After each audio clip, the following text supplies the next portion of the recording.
हुन्छ, यहाँ सबैलाई ख्रीष्ट येशूको नाममा जय मसीह छ र यहाँ सबैलाई ह्याप्पी न्यू इयर। आज हामी विशेष यो 2022 को है हामी पहिलो दिन यसरी पवित्र परमेश्वरको आराधना गर्ने परमेश्वरले हामीलाई मौका दिनुभएको छ। धेरै मानिसहरूले आजको दिनलाई प्रतीक्षा गर्दा पनि उहाँले पाएनन्, तर परमेश्वरले हामीमाथि एकदमै धेरै अनुग्रह गर्नुभएको छ। हामीले विगतका दिनहरूलाई हेऱ्यौँ भनेदेखि चाहिँ हैन, विगतको वर्षहरूलाई हेऱ्यौँ भनेदेखि चाहिँ संसारमा कति ठुलो समस्याहरू आए, तर पनि परमेश्वरले हामीलाई उहाँको पवित्र छाया दिनुभयो, उहाँले हामीलाई सुरक्षा दिनुभयो है, र उहाँले हामीलाई फेरि यो नयाँ वर्ष दिनुभएको छ। हामी हरेक वर्ष हामी परमेश्वरमा अगाडि बढ्न सकौँ भनेर चाहिँ परमेश्वरले हामीलाई घरिघरि यो मौकाहरू दिइराख्नु भएको छ।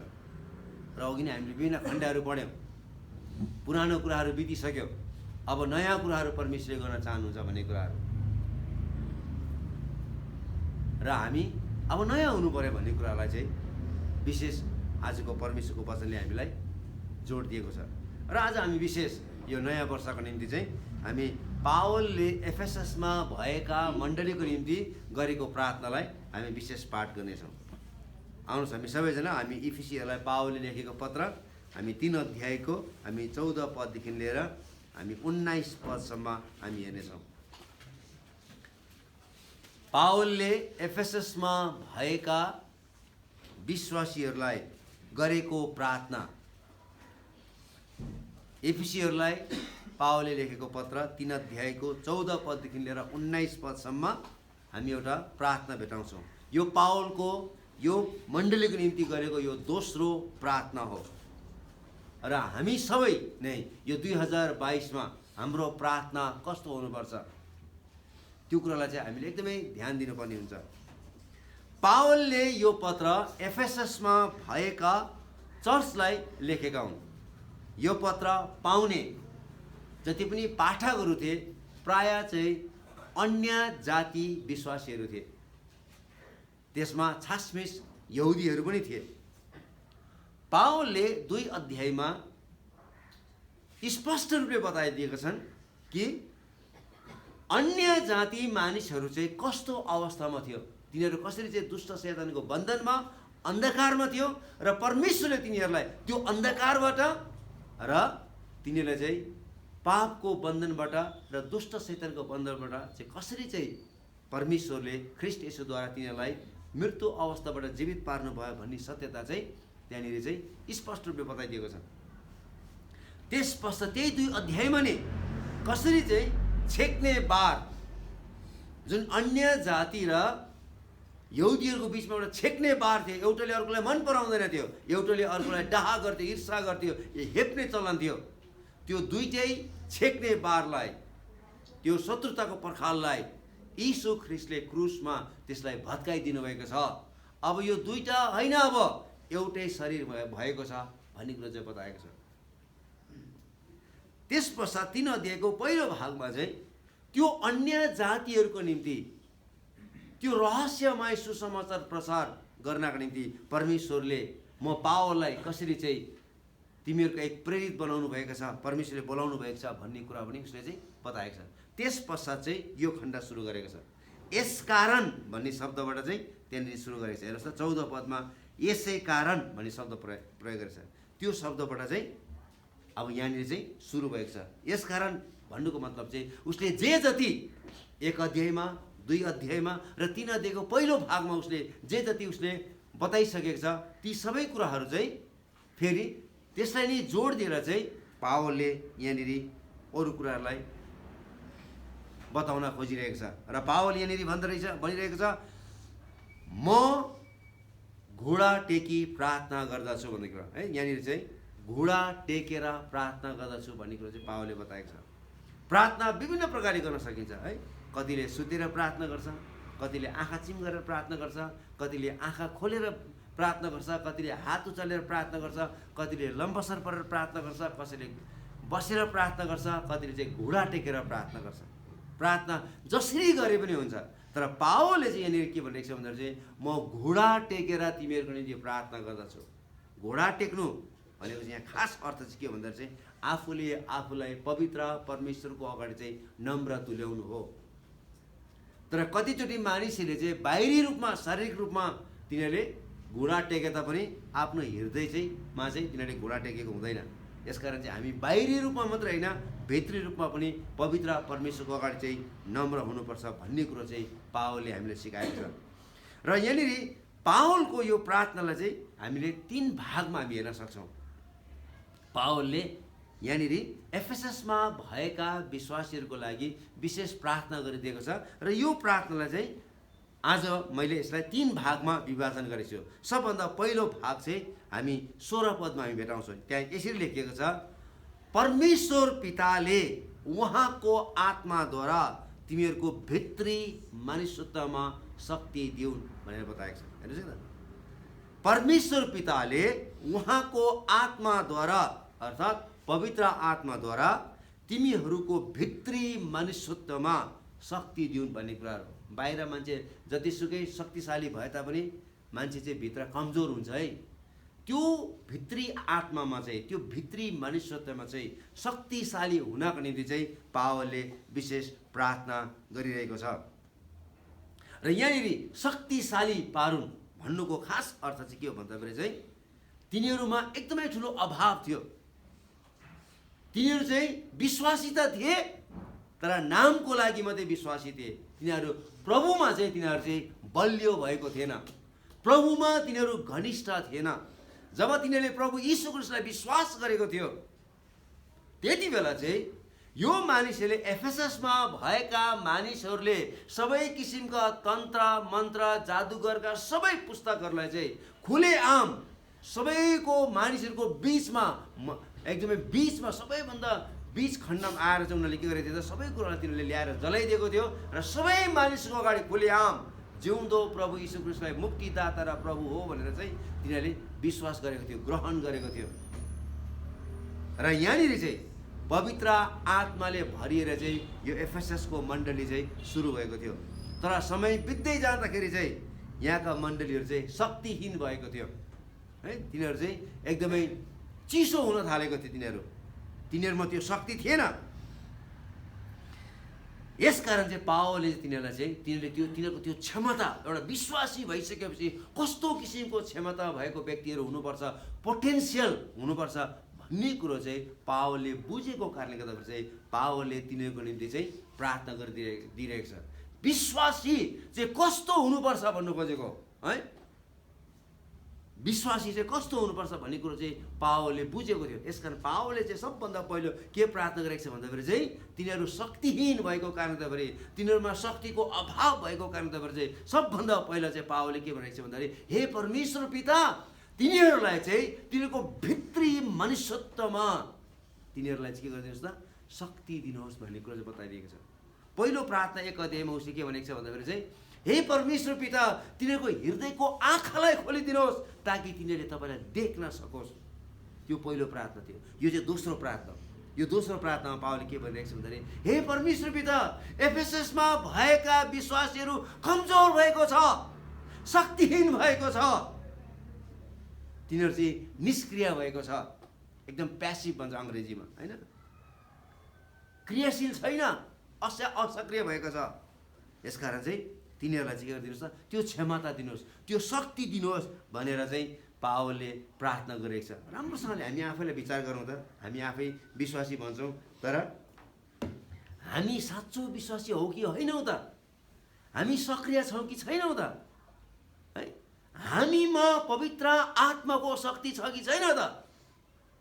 हामीले त नि याद गर्नु पर्यो। पावलले बुझेको थियो विश्वासीहरू चाहिँ शक्तिहीन छ भन्ने कुराहरू। तिनीहरू क्रिस्चियन भए तापनि तिनीहरूमा कुनै शक्ति नै थिएन। तिनीहरू शक्ति नभएका विश्वासीहरू थिए। त्यही भएर पावलले प्रार्थना गरेको छ, हे परमेश्वर पिता, तिनीहरूलाई चाहिँ पवित्र आत्माको शक्तिले भरिदिनुहोस्। त्यो शक्तिको निम्ति चाहिँ जसद्वारा तिनीहरू चाहिँ के हुन सकोस् त, एकदमै क्रियाशील हुन सकेको होस्। तिनीहरूमा शक्ति नभएको कारणले गर्दाखेरि तिनीहरूले कसैलाई पनि सुसमाचार प्रचार गरेको थिएन। तिनीहरूमा शक्ति नभएको कारणले गर्दाखेरि तिनीहरूको सङ्गति जान छोडिसकेको थियो। तिनीहरूमा शक्ति नभएको कारणले गर्दाखेरि चाहिँ शक्ति है सङ्गतिहरू जान अल्छी लाग्थ्यो, विश्वासीलाई भेट्न जान अल्छी लाग्थ्यो। त्यो शक्ति के भएछ त्यो आगो निभेको छ तिनीहरूको। जब पावलले यो पत्र लेख्दा थिए है, तिनले यो कुरो बुझेको थियो कि एफएसएसमा भएका विश्वासीहरू चाहिँ शक्तिहीन र असक्रिय भएका थिए।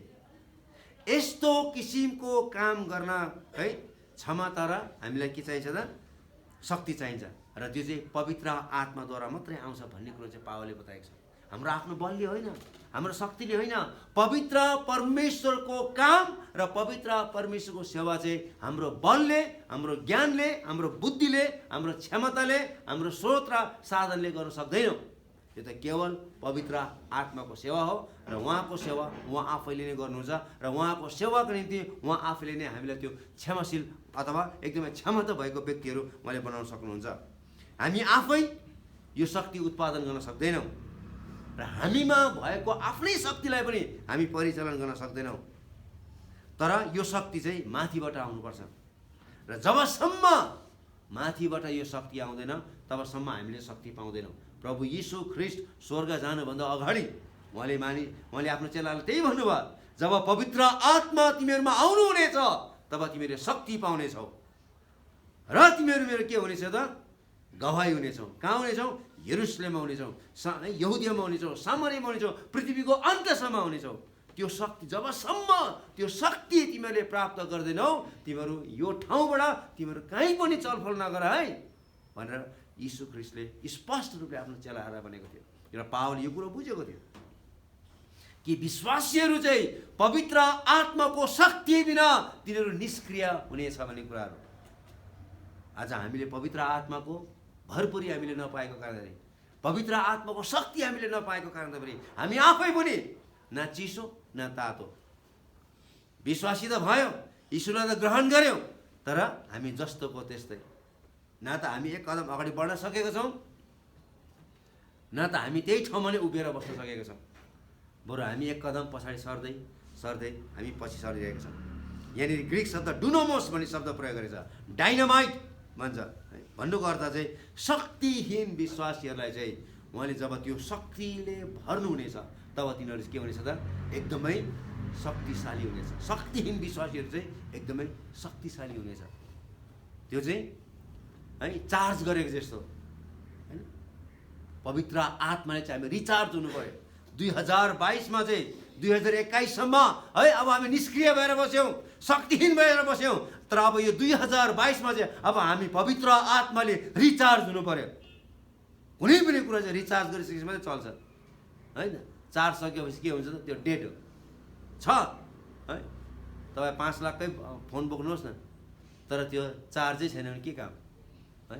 न त्यसले फोटो खिच्न सक्छ, न त्यो भित्र केही हेर्न सक्छ, त्यो चार्जै छैन। तर त्यसलाई चार्ज गर्नुहोस् त, त्यसलाई रिचार्ज गर्ने बित्तिकै के हुन्छ त? त्यो आफै हुन्छ, आफै चल्नु थाल्छ। जे गरे नि भयो, त्यसलाई जसरी चलाए पनि भयो। हामी चाहिँ रिचार्ज हुनु पऱ्यो 2022मा चाहिँ, किनभने हामी के भएको छौँ? निष्क्रिय भएको छौँ, हामी थाकिसकेका छौँ है। हामी चाहिँ कमजोर भइसकेका छौँ, हामी शक्तिहीन भइसकेका छौँ। यो शक्तिले, जब यो शक्ति हामी पाउनेछौँ, हामी रिचार्ज मात्रै होइन, तर हामी के हुनेछ त? हाम्रो मण्डलीभित्र हामी एक अर्काप्रति हामी के हुन्छ त? एकतामा रहन सक्नेछौँ है। हाम्रो समाजमा हामी एकतामा रहन सक्नेछौँ, र मानिसहरूको बिचमा हामी चाहिँ एकतामा रहन सक्नेछौँ। यो शक्ति चाहिँ कुनै एकजना व्यक्तिको निम्ति नभएर यो चाहिँ एउटा कर्पोरेट र एउटा कम्युनिटीको निम्ति हो। हेब्रोन एउटा कम्युनिटी हो। तपाईँ संसारको अब जुनसुकै ठाउँमा जानुहोस्, तपाईँ र मेरो एउटा कम्युनिटी के हो भन्दाखेरि चाहिँ हेब्रोन कम्युनिटी हो। हामी चाहिँ हेब्रोन चर्चको एउटा स्थानीय मण्डलीको हामी सदस्यहरू भएको कारणले चाहिँ हामी चाहिँ एउटा कम्युनिटी हो। यसकारण यो कम्युनिटीमा चाहिँ के चाहियो त? हामीलाई चाहिँ एउटा शक्ति चाहियो, एउटा रिचार्ज चाहियो। हामीलाई पवित्र आत्माको शक्तिको रिचार्ज हामीलाई चाहियो। डुनामिस है हामीलाई चाहियो। डाइनामाइट हुनको निम्ति चाहिँ पवित्र आत्माको डुनामिस हामीलाई चाहिँ चाहिएको छ। यसैको निम्ति पावलले प्रार्थना गरेको छ, हे परमेश्वर पिता, एफएसएसमा भएका विश्वासीहरूलाई त्यो डुनामिस है, त्यो डुनामुसले तपाईँले के गर्नुहोस्? सुसज्जित पारिदिनुहोस्, भरिदिनुहोस्, ताकि तिनीहरू रिचार्ज हुन सकेको होस्। रिचार्ज भइसकेपछि के हुन्छ त? एक ठाउँमा बस्दैन, त्यो चलेको गर्छ। त्यो बुझ्नुभयो त? डेडहरू मात्रै के हुन्छ त? एक ठाउँमा बस्छ, तर एक्टिभहरू चाहिँ एक ठाउँमा कहिले पनि बस्दैन। त्यो सानो सानो नानीहरू हेर्नुहोस् त, घरि यता उफ्रिन्छ, घरि उता उफ्रिन्छ, घरि एकछिन नखेल भन्ने बित्तिकै उफ्रेको यता उफ्रेको। किन? तिनीहरू एक्टिभ छ होइन। बुढो मान्छेहरू हेर्नुहोस् न, उफ्रिँदैन। किन? सबै शक्तिहरू गइसक्यो हो कि होइन? जति उफ्रिन्थ्यो उफ्रिसक्यो सानोमा। अब के छ, एक ठाउँ मात्रै बसेर हेरिराख्ने मात्रै हो। अगाडि भात दियो पनि अगाडि हात पनि बढाउँदैन। किन सक्दैन? एक्टिभ छैन। पवित्र आत्माले मात्रै हामीलाई चाहिँ एक्टिभ बनाउन सक्नुहुन्छ। पवित्र आत्माले विश्वासीको व्यवहारलाई पनि प्रभाव पार्छ। हेर्नुहोस् न, हाम्रो व्यवहारमा पनि जब पवित्र आत्माको शक्तिले हामी भरिन्छौँ, उहाँले हामीलाई रिचार्ज मात्रै होइन, डुनामस मात्रै दिनुहुन्न है, उहाँले हामीले एक्टिभ मात्रै बनाउनुहुन्न, तर उहाँले हाम्रो व्यवहारमा पनि उहाँले एकदमै ठुलो इन्फ्लुएन्स, एकदम प्रभाव पार्नुहुन्छ। यो पत्र लेख्नुको उद्देश्य नै पावलले चाहिँ तिनीहरूको भित्री मानिसत्वमा शक्तिशाली पार्नलाई हो। किनकि तिनीहरूको बिचमा फाँटो थियो। तिनीहरू एकपट्टि अन्य जातिहरू थियो, एकपट्टि चाहिँ यहुदी विश्वासीहरू थियो। यो दुईवटा विश्वासी एकअर्कासँग मिल्दैन थियो। विश्वास त गर्यो, एउटै चर्चमा सङ्गति गर्न आउँथ्यो, एउटै चर्चमा सङ्गति गर्न आउँथ्यो, तर तिनीहरू एकअर्कालाई मन पराउँदैन थियो होइन। यसकारण तिनीहरूमा चाहिँ एउटाले अर्कोलाई हेप्ने चलन थियो। तिनीहरूमा एक परिवार जस्तो भावना थिएन है त। तिनीहरू एकअर्कालाई वास्ता गर्दैन थियो। त्यही भएर पावलले चाहिँ यो चर्चको लागि चाहिँ प्रार्थना गरेको छ, ताकि तिनीहरू चाहिँ एक अर्काप्रति चाहिँ भातृ प्रेम एउटाले अर्कोलाई देखाउन सकेको होस्, एउटाले अर्कोलाई वास्ता फिक्री गर्न सकेको होस्। त्यो किसिमको एउटा कम्युनिटी, एउटा लभ, त्यो एउटा सामूहिक रूपमा, एउटा मण्डली रूपमा चाहिँ त्यो शक्ति चाहिँ तिनीहरूले पाउन सकोस् भन्ने चाहिँ पावलले चाहिँ प्रार्थना गरेको छ। पवित्र आत्माको शक्तिको लागि चाहिँ प्रार्थना गरिदिएको छ, ताकि तिनीहरूको सामाजिक जीवनमा चाहिँ एउटै परिवार भई प्रभाव पार्न सकोस् है। हामी जहाँ जुनसुकै ठाउँमा जाउँ, यदि हाम्रो मण्डलीको परिवार होइन, हेब्रोनको कुनै भाइ अथवा बहिनी, कुनै विश्वासी चोट लागेको छ, बिरामी भएको छ भनेदेखि चाहिँ हामी सबैजना विश्वासीहरू गएर पालै पालो गएर ओहो के भयो कसो भयो भनेर चाहिँ त्यो किसिमको प्रभाव, त्यो किसिमको वातावरण चाहिँ तिनीहरूको बिचमा सृजना होस्, त्यो किसिमको वातावरण चाहिँ तिनीहरूको बिचमा होस् भनेर चाहिँ पावलले चाहिँ त्यो शक्तिको निम्ति चाहिँ प्रार्थना गरिएको छ। अर्को शब्दमा भन्ने हो भनेदेखि चाहिँ पवित्र आत्माले तिनीहरूमा चाहिँ साँचो परिवर्तन ल्याउनुहुन्छ भन्नु खोजेको छ। पावलले त्यही भनिरहेको छ, जब पवित्र आत्माको शक्तिले तिमीहरू भरिनेछौ, जब तिम्रो भित्री मानुष्यत्व तिमीहरू शक्तिशाली हुनेछौ, तब तिमीहरू आफै परिवर्तन हुनेछ। तिमीलाई कसैले परिवर्तन हुनुपर्छ भने सिकाउनु पर्दैन। पवित्र आत्मा आफैले नै तिमीहरूलाई के गर्नुहुनेछ त? परिवर्तन गर्नुहुनेछ। तिनीहरूको मण्डली परिवारमा, सामाजिक जीवनमा, साथै काम गर्ने ठाउँमा, सबै ठाउँमा चाहिँ हामी फरक देख्नेछौँ। अब अहिले हेर्नुहोस् न, तपाईँ जुनसुकै ठाउँमा हुनुहोस् न, तपाईँ क्रिस्चियन हो भनेर मानिसले चिन्न यति गाह्रो भएको छ। किनभने हाम्रो व्यवहारहरू, हाम्रो बोली वचनहरू, हाम्रो हेर्ने दृष्टिकोणहरू पवित्र आत्माले प्रभाव पार्न सकेको छैन। हामी आफैले प्रभाव पारिरहेको छौँ। तर पवित्र आत्माले हाम्रो व्यवहारलाई जब परिवर्तन गर्नुहुन्छ, तब हाम्रो काममा मानिसले हामीलाई फरक देख्नेछ, हाम्रो घरमा मानिसले हामीलाई फरक देख्नेछ। हामी जुनसुकै ठाउँमा गए तापनि मानिसले हामीलाई फरक देख्नेछ। आज हाम्रो मण्डलीमा पनि यस्तै हुन सकोस् भनेर चाहिँ हामीले प्रार्थना गर्नु पर्यो कि हामी चाहिँ एक ढिक्का हौँ है। हामीमा को सानो, को ठुलो, को धनी, को गरिब, को धेरै पढेको, को अनपढ, यस्तो शब्दहरू आउनु भएन। हेब्रोन भन्ने बित्तिकै यहाँ चाहिँ हामी सबैजना एक हौँ, हामी एउटै परिवारका सदस्यहरू हौँ। मैले चाहिँ एउटाले अर्कोलाई सहायता गर्नुपर्छ। अघि हामीले त्यही वचन सुन्यौँ हो कि न? हामीले मत्ती 25 अध्यायबाट हामीले पढेको थियौँ होइन। 25 अध्यायको 25 पददेखि 46 पदसम्म पढ्दाखेरि त्यही पढेको थियो हामीले एउटाले अर्कोलाई अहिले हामीले सहायता गऱ्यौँ भनेदेखि चाहिँ त्यो चाहिँ हामीले प्रभु यीशु ख्रीष्टलाई गरेका हौँ भन्ने कुरो चाहिँ प्रभु यीशु ख्रीष्टले भन्नुभयो। दाहिनेपट्टिकोलाई पनि त्यही भन्नुभयो, देब्रेपट्टिकोलाई पनि त्यही भन्नुभयो। उहाँले दाहिनेपट्टिले भन्नुभयो, आऊ मेरो पिताको निम्ति तयार गरिएको राज्यमा तिमीहरू प्रवेश गर, किनभने म भोकै थिएँ तिमीले मलाई खाना दियो, म नाङ्गै थिएँ तिमीले मलाई लाउन दियो, म झेलखानामा थिएँ तिमीले मलाई भेट्न आयो, म बिरामी थिएँ तिमीले मलाई प्रार्थना गर्नको निम्ति आयो। प्रभु हामीले कहिले त्यसो गर्यौँ त भन्दाखेरि तिमीहरूले जे जति मेरा सानोभन्दा पनि सानो बालकहरूलाई गर्यो त्यो चाहिँ तिमीले मेरो निम्ति नै गर्यो भनेको। अनि त्यो किसिमको 2022मा चाहिँ त्यो किसिमको मण्डली चाहिँ हामीले सृजना गर्नु पर्यो है। क्रिसमस आउने बित्तिकै भाग्ने होइन है। यसपालि त मलाई है यता बोलाछ उता बोला, परिवार भन्ने बित्तिकै एक हुनुपर्छ। परिवारमा कहिले पनि फाटो हुँदैन है। परिवारमा कहिले पनि फाटो हुँदैन। परिवार चाहिँ एकदमै महत्त्वपूर्ण हो है। हामी केवल आराधना सङ्गतिको लागि मात्र भेला हुने होइन। आयो आराधना गर्यो जय मसी भन्न पाइकन अघि हिँडिसक्यो हो कि होइन? त्यस्तो क्रिस्चियन होइन त्यो। त्यो क्रिस्चियन होइन त्यो। आजदेखि 2022को 1 तारिकदेखि त्यस्तो मान्छे विश्वासी होइन होइन। यहाँ पावलले हामीले त्यही कुरो सिकाएको छ है। त्यो चाहिँ शक्ति नभएको विश्वासी हो। अब चाहिँ बुझ्नु पऱ्यो तपाईँले। जसले सबैसँग जय मसी गर्छ, कस्तो हुनुहुन्छ होइन, एकअर्कालाई भेट्छ होइन, सुख दुःख सोध्छ, त्यो चाहिँ विश्वासी हो। त्यो चाहिँ शक्तिले भरिएको विश्वासी हो होइन। शक्तिहीन विश्वासी चाहिँ है सेवा सुरु भइसकेपछि आधी घन्टा पछि आउँछ। किन? शक्ति नै छैन। अनि बिस्तारै आउनु परेन हो कि? अनि अब शक्ति छैन त्यसपछि सक्ने बित्तिकै टाप है। त्यो चाहिँ के हो त? शक्तिहीन विश्वासीहरू। एफएसएसको मण्डलीमा पनि यही समस्या थियो। तिनीहरूसँग प्रशस्त धन सम्पत्ति थियो तर तिनीहरू एकअर्कासँग मेलमिलाप थिएन है। एकअर्कासँग तिनीहरू मिल्दैन थियो। हामी राम्रोसँगले विचार गरौँ त। हामी यो सङ्गतिमा आउँदाखेरि हामीले यहाँबाट निस्किँदाखेरि हामीले कतिजनालाई जयमसी गरेर निस्किन्छौँ है? राम्रोसँगले विचार। अहिलेसम्म तपाईँहरू मध्येमा कतिजनासँग बोल्नु भएको छ? अहिले मैले कतिजना सोधेँ भने म त भाइहरू त चिन्दैन हौ। मुक्ति भनेको को, राजेन्द्र भनेको को, म त ठिम्याउनै सक्दिनँ भन्छ। ल हेर्नु त, चिन्नै सक्दैन अहिलेसम्म। ल हो किन? रिता भनेको को रहेछ हौ भन्छ। विश्वासी नै चिन्दैन। ल हेर्नु त, यहाँ त खालि पास्टरको छोरालाई मात्रै चिन्छ। जस्टिन, जेसिका यिनीहरूलाई मात्रै चिन्छ। अझै नर्बु र प्रशान्तमा पनि छुट्याउनु सक्दैन। को हो कि होइन? अझै प्रतीक भन्नु झन् चिन्दैन। ल हेर्नुहोस् त, मैले भन्नु खोजेँ हामीले एकअर्कालाई कतिजनालाई चिनेका छौँ? कतिजनालाई चिनेका छौँ है? हाम्रो बिचमा त्यो भातृ प्रेम, त्यो सद्भावना होइन, त्यो इन्भाइरोमेन्ट कहाँ छ त? तिनीहरूसँग प्रशस्त धन सम्पत्ति थियो एफएसएसको मण्डलीमा तर तिनीहरूसँग के थिएन? मेलमिलाप थिएन। तिनीहरूमा यो शक्ति थिएन। अनि यो शक्ति चाहिँ रुपियाँ पैसाबाट आउने होइन।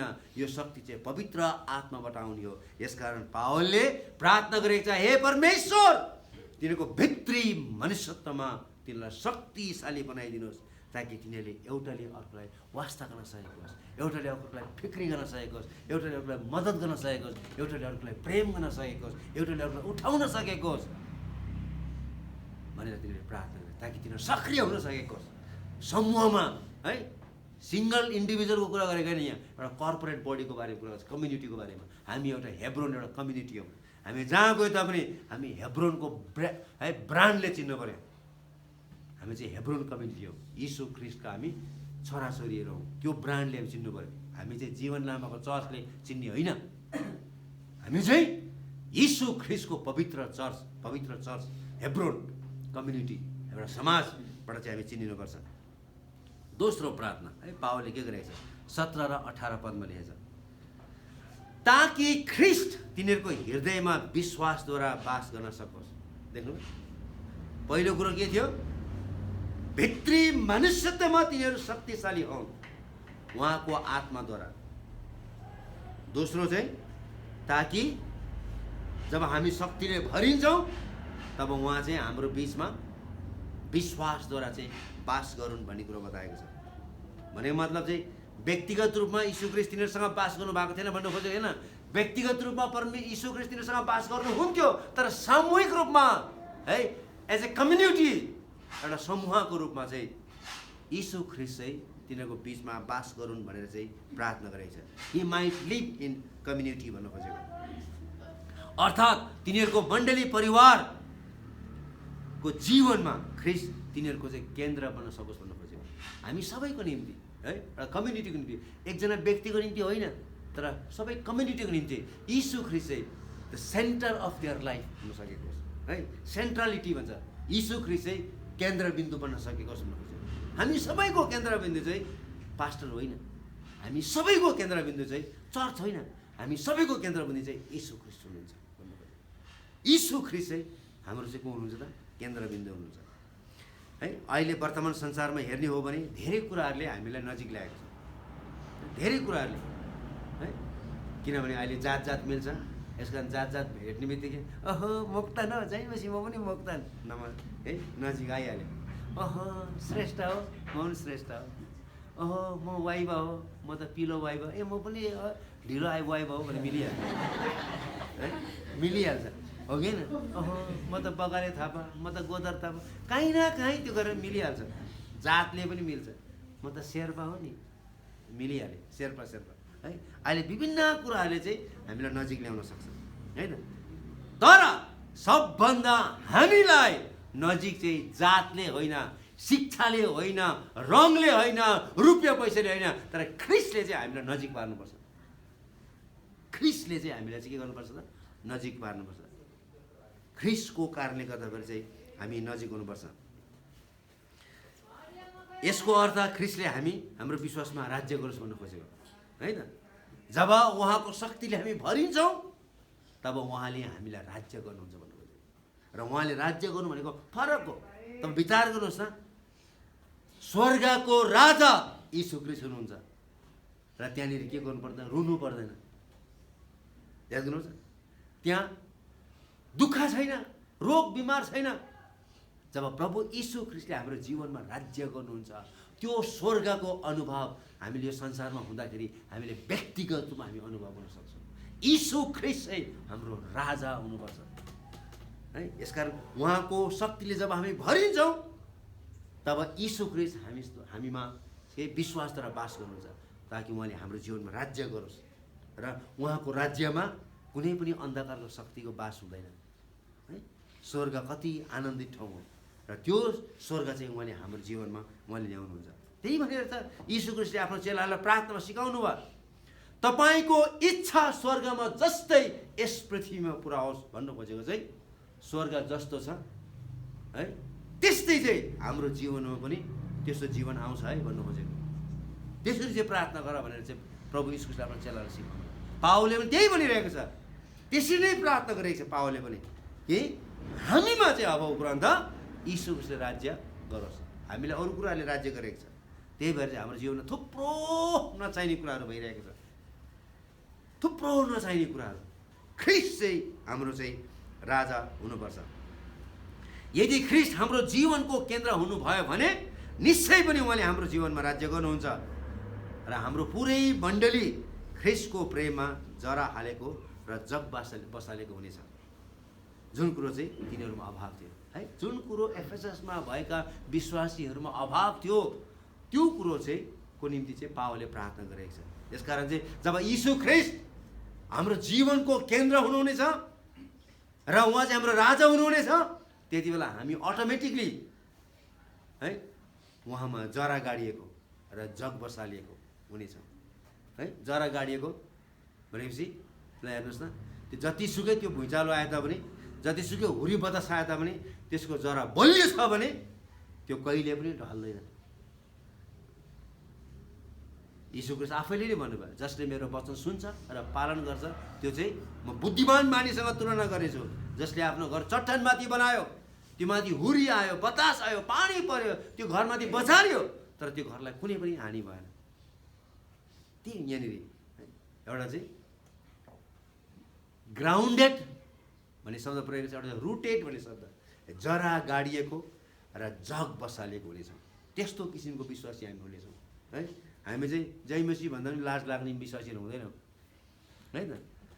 हामी चाहिँ एकदमै शक्तिशाली विश्वासीहरू हुनेछौँ, पावरफुल विश्वासीहरू हुनेछौँ। जरा गाडिएको, जति नै गएर हात्ती त्यहाँनिर जति नै त्यहाँनिर हात्तीले त्यसले आफ्नो जिउ कनाए तापनि त्यो रुखलाई केही हानि हुँदैन, उल्टा हाँस्छ। म त यति साह्रो गाडेको छु, उसलाई झन् मजा आउँछ। बुझ्नुभयो? हामीलाई जतिसुकै मान्छेले हल्लाए तापनि, संसारको शक्तिले हामी जतिसुकै हल्लाए तापनि हामी कहिले पनि हल्लिँदैनौँ, किनभने हाम्रो जरा गाडिएको हुनेछ, हाम्रो जग बसालिएको हुनेछ। यहाँनिर प्रेम भन्ने शब्द यो पत्रमा घरिघरि हामी भेटाउँछौँ, किनकि यो चर्चमा प्रेमको एकदमै ठुलो अभाव थियो। एफएससको चर्चमा है प्रेमको एकदमै अभाव थियो। धेरै वर्ष अगाडि पछाडि पनि यो पत्र लेखेको झन्डै 30 वर्ष पछाडि यूहन्नाले पनि लेखेको थियो। यूहन्नाले पनि त्यही भनेको थियो, तिमीसँग एउटा कुरोको अभाव छ, तिम्रो पहिलो प्रेम हराएर गएको छ भन्ने कुरो बताएको छ। तिम्रो प्रेम, पहिलो प्रेम हराएर गएको छ। अनि यहाँनिर पावलले 30 वर्ष अगाडि त्यही कुरो बतायो, तिमीहरूकोमा प्रेम सेलाएर गएको छ भन्ने कुरा। यस कारण घरिघरि प्रेम भन्ने शब्द चाहिँ यो एफिसीको पत्रमा भेटाउँछौँ। जब ख्रिस्ट मण्डलीको केन्द्र हुनुहुनेछ तब परिणामस्वरूप विश्वासीहरू चाहिँ एकअर्कालाई प्रेम गर्नेछ। बुझ्नुभयो त? कहिले पनि विश्वासीले एउटाको अर्का कुरा काट्दैन, कहिले पनि कुरा काट्दैन, तर एउटाले कुरा प्रेम गर्छ। अब नि बिचारा विष्णु भाइ त हिँड्नै सकेन, खाना दिइ लगिदिनुपर्छ। प्रेम है, हेरेर होइन, धेर खायो होला भनेर होइन, यसरी हुँदैन।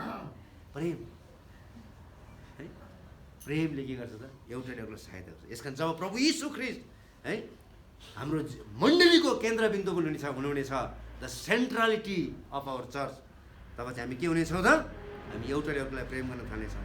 अहिले हाम्रो मण्डलीमा अलिअलि प्रेम होला, छुसुका प्रेम, छुसुक प्रेम छ अहिले। राम्रोसँगले विचार गर्नुहोस् त, हाम्रो प्रेम चाहिँ छुसुका मात्रै छ, धेर छैन। खालि यता छुसुका, उता छुसुका, उता फुसुका, त्यति मात्रै छ प्रेम हाम्रो, धेर छैन प्रेम, अलिअलि छ। तर पावलले हामी सबैको निम्ति है हामीले के गर्नु पर्यो? जसरी पावलले प्रार्थना गरेको छ, हामीले पनि त्यसरी नै प्रार्थना गर्नु पर्यो कि यो नयाँ वर्षमा ख्रिस्ट हाम्रो चाहिँ केन्द्र बिन्दु बन्न सकोस् भन्ने कुराहरू, ताकि हाम्रो बिचमा प्रशस्त प्रेम हुन सकेको होस्। जे भए तापनि है, जे भए तापनि हामीले एउटाले अर्कोलाई प्रेम गर्न सकौँ, दुःखमा अप्ठ्यारो परिस्थितिमा प्रेम गर्न सकौँ, जसबाट हाम्रो पूर्ण परिवर्तन हुन सक्नेछ। जरा हालिएको र जग बसालिएको भन्नाले ख्रिस्टबाट चाहिँ चाहिएको सबै थोक आवश्यकता कुराहरू चाहिँ उहाँबाट चाहिँ हामी लिन सक्छौँ। यसकारण चाहिँ यदि हामी जरा गाडिएका छौँ र जग बसालिएका छौँ भनेदेखि चाहिँ हामीलाई आत्मिक जीवनमा जिउनको निम्ति कहिले पनि कुनै पनि कुराको चाहिँ हामीलाई के हुँदैन? अभाव हुँदैन, किनभने सिधै उहाँले हामीलाई के गर्नुहुनेछ त? उहाँले हामीलाई सहायता दिनुहुनेछ। यस कारण यो प्रेमले चाहिँ, यो किसिमको प्रेमले चाहिँ हामी हरेकलाई प्रेरणा दिनु पर्यो, हामी हरेकलाई प्रेरणा दिनु पर्यो, ताकि हामी चाहिँ त्यो प्रेममा प्रेरित भएर चाहिँ हामीले एउटाले अर्कोलाई प्रेम गर्न सक्छौँ। र अर्को प्रार्थना है, that they might be able to grasp the wide length, height and depth of to things है, त्यहाँनिर यहीँ बताएको छ त्यहाँनिर, ताकि तिनीहरूले दुईवटा कुराहरूको लम्बाइ के हो, चौडाइ के हो, उचाइ के हो र गहिराइ के हो बुझ्न सकोस् भन्ने कुराहरू बताएको छ। परमेश्वरले स्थानीय मण्डलीलाई निर्माण गर्दै हुनुहुन्छ। हेर्नुहोस्, लोकल चर्चलाई उहाँले के गर्दै हुनुहुन्छ? निर्माण गर्दै हुनुहुन्छ। र यो लोकल चर्चमा विभिन्न किसिमको मानिसहरू हुनसक्छ, गोरा हुनसक्छ, काला हुनसक्छ है, पुड्को हुनसक्छ, अग्लो हुनसक्छ, पढेको हुनसक्छ, नपढेको हुनसक्छ, विभिन्न जात जातिका मानिसहरूलाई परमेश्वरले उहाँको राज्यमा बोलाउँदै हुनुहुन्छ। उहाँको दृष्टिमा उहाँले कसैलाई पनि पक्षपात गर्नुहुन्न। उहाँले एउटा परिवारलाई निर्माण गर्दै हुनुहुन्छ, उहाँले एउटा नयाँ समुदायलाई निर्माण गर्दै हुनुहुन्छ, उहाँले एउटा नयाँ राष्ट्रको निर्माण गर्दै हुनुहुन्छ, उहाँले एउटा नयाँ जातिको उहाँले निर्माण गर्दै हुनुहुन्छ, उहाँले एउटा विशेष एउटा नयाँ दुलहीको तयारी गर्दै हुनुहुन्छ।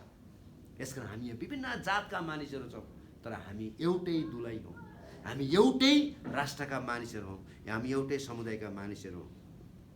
यसकारण पावलको प्रार्थना यही थियो कि एफएससमा भएका मण्डलीले यो रहस्य के हो है, यो रहस्यको लम्बाइ, चौडाइ, उचाइ, गहिराइ के हो त्यो चाहिँ बुझ्न सकोस् भन्ने कुरा। यो एउटा यस्तो समुदाय हो जहाँ परमेश्वरले आफै बास गर्नुहुन्छ है। हामी यस विभिन्न जातका मानिसहरू छौँ, विभिन्न वर्गका मानिसहरू छौँ, विभिन्न तहका मानिसहरू छौँ, विभिन्न रङका मानिसहरू छौँ। परमेश्वरले है हामीलाई एकसाथ ल्याउनुको मुख्य कारण चाहिँ एउटै जाति निर्माण गर्नको निम्ति हो, एउटै है राष्ट्र निर्माण गर्नको निम्ति हो। र यसको लम्बाइ, यसको चौडाइ, यसको गहिराइ र यसको उचाइ के हो भनेर चाहिँ त्यहाँका विश्वासीले बुझ्न सकोस् भने, किनकि तिनीहरूको बिचमा फाटो थियो तिनीहरूको बिचमा। हाम्रो बिचमा पनि कतिवटा समस्याहरू छ, किनभने हामीले पवित्र परमेश्वरको प्रेमको लम्बाइ, चौडाइ, उचाइ र गहिराइ बुझेको छैनौँ। त्यही भएर हामीले एउटाले अर्कोलाई हेला गर्छौँ, त्यही भएर एउटाले अर्कोलाई हामी घृणा गर्छौँ, त्यही भएर एउटाले अर्काको कुरा काट्छौँ हामी। किनभने पवित्र परमेश्वरको प्रेमको उचाइ, गहिराइ, लम्बाइ र चौडाइ के हो भन्ने कुरा हामीले बुझ्न सकेका छैनौँ। ख्रीष्टको प्रेमको लम्बाइ, चौडाइ, गहिराइ र उचाइ मानिसको ज्ञानलाई मात गराउँछ भन्ने कुरा बताएको छ। यो परमेश्वरको प्रेम हो र यो चाहिँ ख्रीष्ट यीशुद्वारा उहाँले हामीलाई दिनुभएको छ। र रोमी 5 अध्यायको 5 पद अनुसार चाहिँ यो प्रेम चाहिँ उहाँले हाम्रो हृदयमा पवित्र आत्माद्वारा खन्याउनु भएको छ भन्ने कुरा बताएको छ। है, कतिचोटि हामी बाङ्गिन्छौँ, कतिचोटि हामी चिप्लिन्छौँ, कतिचोटि चाहिँ हामी अनादर गर्छौँ, है, कतिचोटि चाहिँ हामी चाहिँ एकदमै बौठारेर हिँड्छौँ, एकदमै बौठाउनिन्छौँ। त्यत्तिकै मान्छेलाई के कुरा सोच्छ अनि त्यत्तिकै बौठाडेर हिँड्छ, है त। राम्रै मान्छे पनि, सानो मान्छे नि यत्रो फुलेर हिँड्छ, आँट्दैन, ढोकामा नि पस्दैन। किन? यो फुलिएको छ अलिकति, फुलिएको कारणले गर्दाखेरि। तर प्रभु यीशु ख्रीष्ट कहिले पनि फुलिनुहुन्न। उहाँ हिजो जस्तो हुनुहुन्थ्यो, आज पनि त्यस्तै हुनुहुन्छ र भोलि पनि उहाँ त्यस्तै हुनुहुनेछ। उहाँ कहिले पनि परिवर्तन हुनुहुन्न। उहाँ हिजो आज सधैँभरि एक नाशका परमेश्वर हुनुहुन्छ। उहाँ हाम्रो मुक्तिदाता हुनुहुन्छ। उहाँ चाहिँ हाम्रो मध्यस्थकर्ता हुनुहुन्छ। हामी फेर्छौँ तर उहाँ कहिले पनि फेर्नुहुन्न। उहाँले कहिले पनि हामीले गल्ती गर्ने बित्तिकै उहाँले हाम्रो नाम चाहिँ जीवनको पुस्तकबाट तुरुन्तै काट्नुहुन्न। उहाँ पर्खिनुहुन्छ। यसमा पावलले भन्दछ, है, पावलले यति भनिरहेको छ, यो प्रेमको लम्बाइ, यो प्रेमको चौडाइ, यो प्रेमको गहिराइ र यो प्रेमको उचाइ चाहिँ तिमीले बुझ्न सक। किन? परमेश्वर प्रेमिलो हुनुहुन्छ र तिमीले पनि एउटाले अर्कोलाई के गर त? प्रेम गर। घरिघरि त्यही कुराहरू बताएको छ। परमेश्वर प्रेम हुनुहुन्छ, परमेश्वर प्रेम हुनुहुन्छ भन्ने कुराहरू। अनि प्रभु यीशु ख्रीष्टले चाहिँ उहाँको प्रेम कति महान थियो भन्ने कुरा चाहिँ उहाँले क्रुसमा उहाँले स्पष्ट रूपले देखाइदिनु भएको छ। म तिमीलाई कति धेरै प्रेम गर्छु भन्ने कुरा।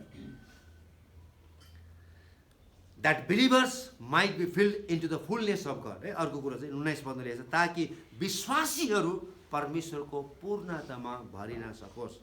पूर्णता भनेको प्रशस्त हो, है। प्रशस्त भनेको चाहिँ धन सम्पत्ति प्रशस्त भन्नु खोजेको नि यहाँनिर। पवित्र परमेश्वरमा डुब्नु भनेको, है। हामी गीत गाउँछ नि, घुँडासम्म होइन, कम्बरसम्म होइन, तर चुर्लुममै म डुब्न चाहन्छु। पवित्र परमेश्वरको उपस्थितिमा चुर्लुमै डुबेका मान्छेहरू, है।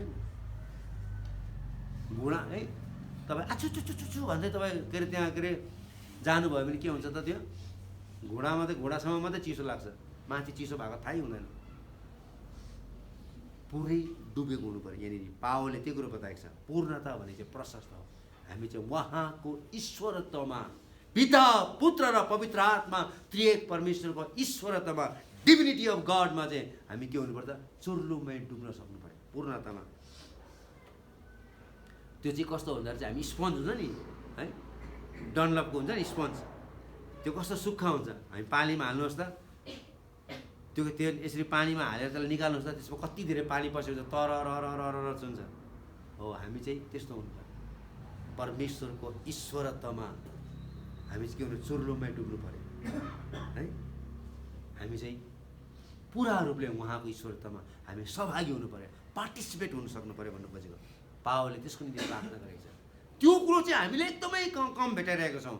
विगत धेरै वर्ष भयो यो सङ्गति चलेको, होइन, 17 वर्ष भयो सङ्गति चलेको। तर यो किसिमको अनुभव गरेका विश्वासीहरू पाउन हामीलाई धेरै गाह्रो भयो। हामीले थुप्रै किसिमको विश्वासीहरू भेटायौँ, थुप्रै किसिमको विश्वासीहरू, तर चुर्लुमै परमेश्वरमा डुब्ने विश्वासी भेटाएको छैन, होइन। अरू कुराहरू चुर्लुमै डुबेको छ, तर परमेश्वरमा डुब्नै सकेको छैन। अनि पावलले चाहिँ परमेश्वरमा चाहिँ त्रिएक परमेश्वरको ईश्वरत्वमा चुर्लुमै डुबेको पूर्णता अथवा प्रशस्त भएको व्यक्ति चाहिँ उसले खोजिरहेको छ, होइन। हामी पापी छौँ, हामी अपुरो छौँ, हामी पुरै रूपले भाँचिएका छौँ, तर पनि हामी पवित्र परमेश्वरको ईश्वरत्वमा हामी के गर्न सक्छौँ त? हामी चाहिँ डुब्न सक्छौँ भन्ने चाहिँ पावलले बताएको छ। यदि 2022मा हामी सबै विश्वासीहरू पवित्र आत्माद्वारा शक्तिशाली भयौँ भने, पहिलो कुरो, र ख्रीष्टमा जरा गाडिएको र जग बसालिएको भयो भने, ख्रीष्ट हाम्रो अर्थात् हाम्रो समुदायमा बास गर्नुभयो भने निश्चय पनि हामी सबैजना उहाँको ईश्वरत्वमा हामी सहभागी हुनेछौँ। हामी हरेकमा पवित्र परमेश्वरको ज्ञानको कुनै कमी हुने छैन। है। इजरायल कहाँ पर्छ भन्दाखेरि चाहिँ हामीले ठिकसँगले उत्तर दिन सक्नु पर्यो। युरोप भन्ने पनि समस्या हुन्छ होइन। त्यसकारण चाहिँ हामी के हुनु पर्यो त, निश्चय नै हामी सबैजना उहाँको ईश्वरत्वमा हामी के हुनुपर्छ त, सहभागी हुन सक्नुपर्छ। त्यसको परिणामस्वरूप हाम्रो बिचमा एकअर्काप्रति प्रेम हुनेछ, एउटाले अर्कोलाई वास्ता गर्नेछ, मेलमिलाप हुनेछ, कोही पनि एक्लो रहनु पर्दैन, कोही पनि एक्लो रहनु पर्दैन, एउटाले अर्कोलाई सहयोग गर्नेछ, एउटाले अर्कोलाई मद्दत गर्नेछ। हामी त्यो किसिमको चर्च बनाऊ, हामी त्यो किसिमको एउटा मण्डली बनाऊ, जातलाई नहेरौँ, धनलाई नहेरौँ है। हामीले कुनै पनि थोकलाई नहेरौँ, हामी खालि ख्रिस्टलाई हेरौँ। ख्रिस्टले है उहाँले कहिले पनि जात भरेर यो संसारमा आउनु भएन, उहाँले मानव जातिलाई हेर्नुभयो। मानिस जाति एकदम असक्षम थियो र उहाँले हामीलाई सक्षम बनाउनको निम्ति उहाँ स्वर्ग छोडिकन है यस संसारमा ओर्ल्याउनु भयो। र हामी पनि एकअर्कालाई सक्षम बनाउँ। यहाँ कतिजना सक्षम छैन होला, एकअर्कामा कमजोरी छ होला, एकअर्कामा गाह्रो होला, आर्थिक गाह्रो होला, आत्मिक गाह्रो होला, सबै विभिन्न किसिमको गाह्रोहरू होला। तर कसरी हुन्छ, हामीले एउटाले अर्कोलाई उठाउने प्रयास गरौँ। यो 2022 एउटाले अर्को वास्ता गरौँ, मेलमिलाप गरौँ। हामी मध्ये कसैले पनि एक्लोपनको महसुस गर्न नपरोस्। हाम्रो साथमा परमेश्वर हुनुहुन्छ र मण्डली हुनुहुन्छ भन्ने कुरो चाहिँ महसुस गर्न सकेको होस्। यदि कोही बिरामी भयो भने है, कोही बिरामी भयो भने के हुनु पर्यो त, ओह म किन डराउनु पऱ्यो, परमेश्वर मसँग हुनुहुन्छ, मसँग पैसा छैन, परमेश्वरले आफ्नो जनहरूलाई पठाउनु, मेरो हेब्रोन परिवार छ, उहाँहरू आउनुहुन्छ। त्यो किसिमको फिलिङ्स बोकेर हामी हिँड्न सकौँ, त्यो किसिमको फिलिङ बोकेर हिँड्न सकौँ। है उहाँ विश्वासी आयो, विश्वासीमा उहाँ के अरे सहायता गर्नुको बिरामी भएर प्रार्थना गर्नु गएन भनेर टेन्सन, फेरि चर्च फेरेछ, त्यसरी है। हामी त्यो फिलिङ्स हामी ल्याउनु पऱ्यो, एउटाले अर्कोलाई सहायता गर्नु पऱ्यो, एउटाले अर्कोलाई मद्दत गर्नु पऱ्यो है। हाम्रो साथमा परमेश्वर र मण्डली हुन्छ भने तिनीहरू ढुक्क हुन सक्यो। हरेकजना है, म बिरामी भयो भने म ढुक्क छु, मेरो विश्वासीहरू छ, मण्डली छ, मेरो परमेश्वर हुनुहुन्छ भन्ने कुराहरू। तपाईँ बिरामी हुनु भने ओहो मेरो मण्डली छ, हेब्रोन परिवार छ, त्यो ढुक्क हुन सक्नु, हरेकमा त्यो ढुक्कपन आउन सक्नु पऱ्यो। 2022 हामी हरेकले बुझ्नुपर्ने कुरा यही हो कि परिवार सबभन्दा महत्त्वपूर्ण हो, त्यसपछि मण्डली हो है त। मण्डली चाहिँ एकदमै महत्त्वपूर्ण हो। जसले मण्डलीमा सेवा गर्न जाँदैन, सङ्गति गर्न जाँदैन है, र विशेष चाडहरू पर्वहरूमा सहभागी जनाउँदैन, त्यस्ता विश्वासीहरूलाई इन्टरटेन गर्नु हुँदैन। त्यो मान्छेहरू चाहिँ परमेश्वरको शक्तिले भरिएको पनि छैन, तिनीहरूमा परमेश्वरको प्रेम पनि छैन, त्यसलाई इन्टरटेन गर्नु हुँदैन। त्यस्तोलाई चाहिँ हामी पुरै रूपले चाहिँ एकदमै चाहिँ इन्टरटेन गर्नु, त्यस्तोलाई कुनै पनि मूल्यमा। एउटा परिवार भइसकेपछि के हो त, परिवार चाहिँ के हो त, सबभन्दा परिवार के हुन्छ, आमा बाउ, छोरा छोरी, नाति नातिना हुन्छ, त्यो एकदमै महत्त्वपूर्ण हो। तर दोस्रो परिवार चाहिँ हाम्रो सबभन्दा ठुलो परिवार चाहिँ मण्डली हो। र मण्डली बिना हामी केही पनि गर्न सक्दैनौँ। हामीसँग मण्डली छ भन्ने कुरो चाहिँ हामीले बुझ्नुपर्छ। यसकारण यो 2022 हामीले के गर्नुपर्छ त, हामी सबैजना पवित्र आत्माको प्रभावमा, हाम्रो व्यवहारहरूमा पवित्र आत्माले प्रभाव पार्नु पऱ्यो, उहाँले हामीले इन्फ्लुएन्स गर्नु पऱ्यो है। हामी आफै इन्टेन्सनली नै है, इन्टेन्सनली नै हामीले एउटाले अर्कोलाई भेट्न जानु पऱ्यो। यो मान्छेलाई मैले अहिलेसम्म कहिले भेटेकै छैन, यो मान्छेलाई मैले अहिलेसम्म कहिले जयमसी भनेकै छैन, आज चाहिँ म आफै गएर उसको जयमसी भन्छु। उसले मलाई भनोस् या नभनोस्, तर म आफै गएर म भन्छु भन्ने चाहिँ उसलाई गएर चाहिँ जयमसी भन्न सक्नु, वास्ता गर्न सक्नु पऱ्यो। तपाईँ कस्तो हुनुहुन्छ भन्नु सक्नु पऱ्यो। हामी जे कुरो हामीमा अभाव छ, उहाँले त्यही कुरोले हामीलाई सुसज्जित पार्नुहुन्छ है। हामीमा उहाँको शक्तिको अभाव छ, तर जब हामी उहाँको शक्तिले भरिन्छौँ तब हामी निष्क्रिय होइन, हामी अब हामी सक्रिय हुनेछौँ है त। We become action filled believers. हामी चाहिँ एक्सनले भरिएका विश्वासीहरू हुनु पऱ्यो। अन्तिममा जानुभन्दा अगाडि desire to be a spirit empowered and faith family centre है त, यो चाहिँ हुन एकदम हुनु आवश्यक छ है त। हामी चाहिँ के हुनुपर्छ, आत्माले भरिएको विश्वासी र विश्वासी समुदायमा आधारित भएर जिउने एक विश्वासी हुन सक्नु। मसँग चाहिँ मण्डली परिवार छ, मसँग चाहिँ परमेश्वर हुनुहुन्छ भन्ने कुरा।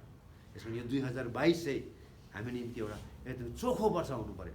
हाम्रो अगाडि थुप्रै चुनौतीहरू छ होला, तर यदि हामी एकसाथ हामी एउटै परिवार भएर पवित्र आत्माको शक्तिमा र परमेश्वरको वचनमा हामी उभियौँ भनेदेखि चाहिँ जस्तो सुकै समस्याहरू अनिकार्य आए तापनि त्यसले हामीलाई ढाल्न सक्दैन, हाम्रो विश्वासलाई कसैले पनि कमजोर पार्न सक्दैन। आउनुहोस् हामी सबैजना हामी प्रार्थना गर्छौँ। आउनुहोस् हामी सबैजना हामी एकछिन हामी आफैलाई प्रभुको हातमा हामी समर्पण